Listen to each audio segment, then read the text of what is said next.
Paris, 1650, the capital of France, a city of art, power and beauty, and one of the filthiest places in Europe. From a distance, Paris looked magnificent. Notre Dame rising toward heaven, the Louvre guarding the Seine, bridges tying the city together.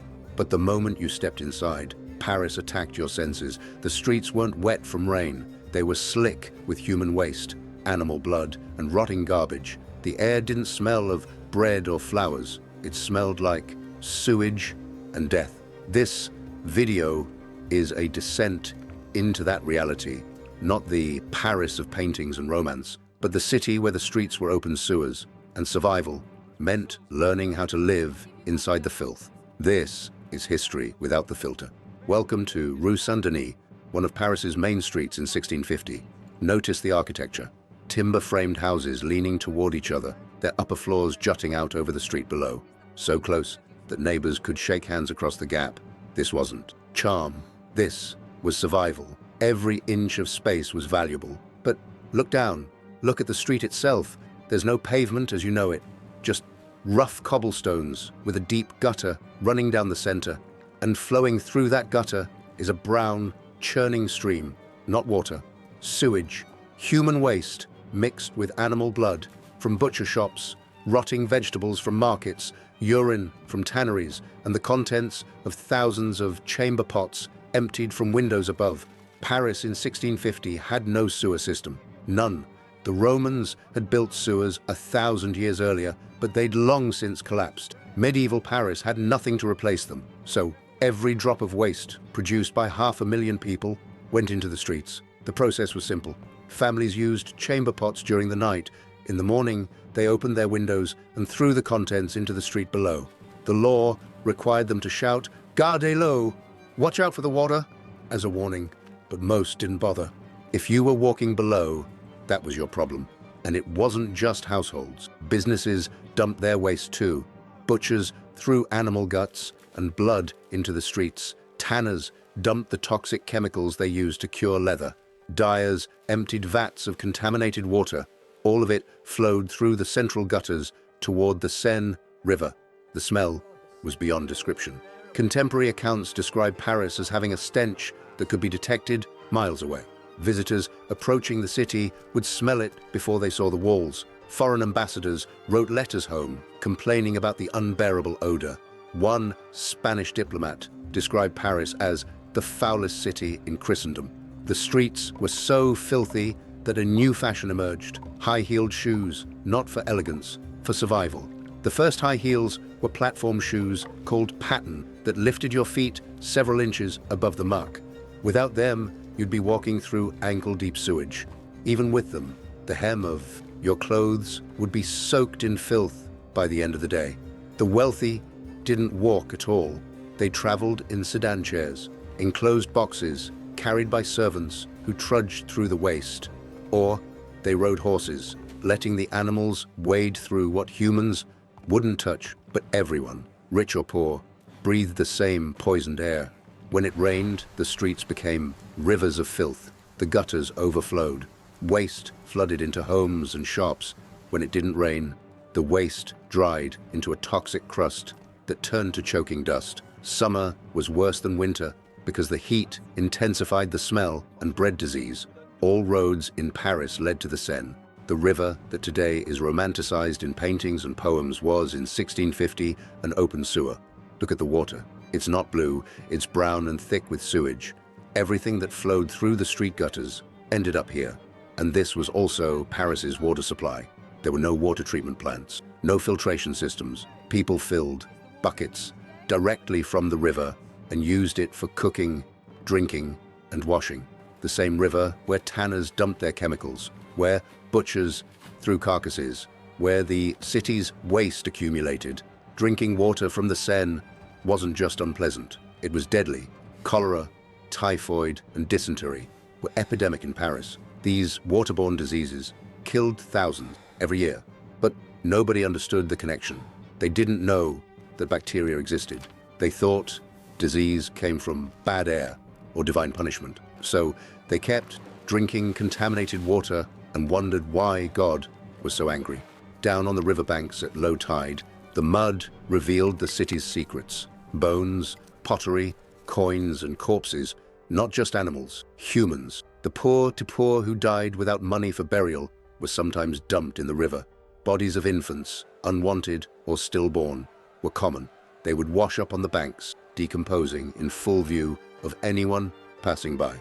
The bridges across the Seine were packed with life. Pont Neuf, the new bridge, completed in 1607, was the most famous. But it wasn't a quiet walkway. It was chaos. Merchants selling everything from bread to fake holy relics, beggars with missing limbs pleading for coins, pickpockets working in teams, prostitutes soliciting openly, street performers juggling and singing, and through it all, the smell of the river rising like poison. Away from the river, deeper into the city, the conditions got worse. Les Halles, the central market, was a nightmare. This was where all of Paris came to buy food. Meat hung from hooks, crawling with flies in the summer heat. No refrigeration existed. Butchers slaughtered animals on site, letting blood pool in the streets. Fish rotted on tables. Vegetables turned to mush. Rats were everywhere, thousands of them. Huge black rats that fed on the mountains of garbage. They nested in the walls of houses. They crawled over sleeping children at night. And in their fleas lived the bacteria that caused bubonic plague. The plague had killed millions in the 1300s. In 1650, it still returned regularly, killing thousands each time. When plague struck, the response was brutal. Houses with infected people were marked with red crosses and sealed shut. The entire family was locked inside, healthy and sick together. Guards were posted to make sure no one escaped. Food was passed through windows.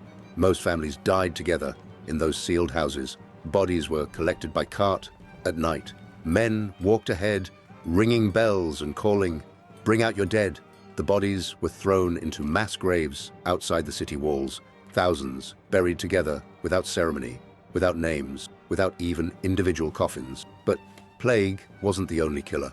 In the heart of Paris stood the Cimetière des Innocents, the cemetery of the Holy Innocents. For centuries, this had been Paris's main burial ground. By 1650, it was full beyond capacity. Bodies were stacked in trenches, barely covered with dirt.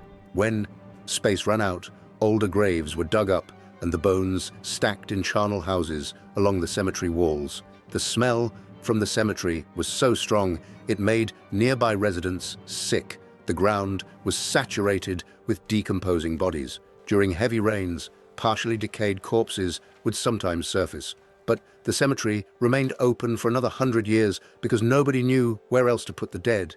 The living conditions weren't much better than the dead ones. Most Parisians lived in single-room apartments with dirt floors and no windows. Entire families, sometimes 10 or more people, shared that one room.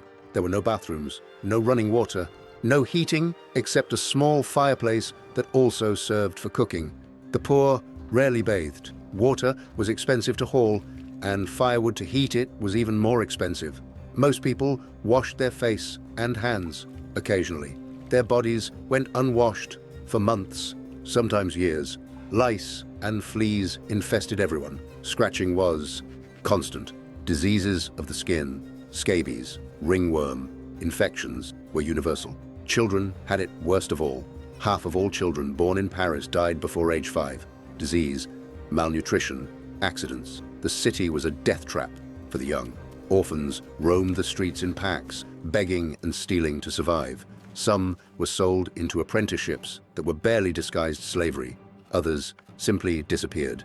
The wealthy lived better, but only relatively. They had larger homes with multiple rooms. They could afford to have servants haul water and empty chamber pots, but they still breathed the same polluted air, still drank from the same contaminated river, still lived surrounded by filth. Disease didn't care about your social class. Public executions were common entertainment. Place de Grève, now Place de l'Hôtel de Ville, was where criminals were hanged, beheaded, or broken on the wheel. Crowds gathered to watch. Children were brought to learn about justice. Bodies were left, hanging for days as warnings. Sometimes the corpses would fall and rot in the street until someone bothered to remove them. Life in 1650, Paris was brutal, short and filthy. The average life expectancy was around 35 years. Most people lived with chronic pain from rotten teeth, infected wounds, and diseases that today would be easily cured. Death was so common that grief became a luxury nobody could afford for long. It wasn't until the 1800s that Paris finally began to change. After a cholera epidemic killed 20,000 people in 1832, the government finally accepted that the water was the problem.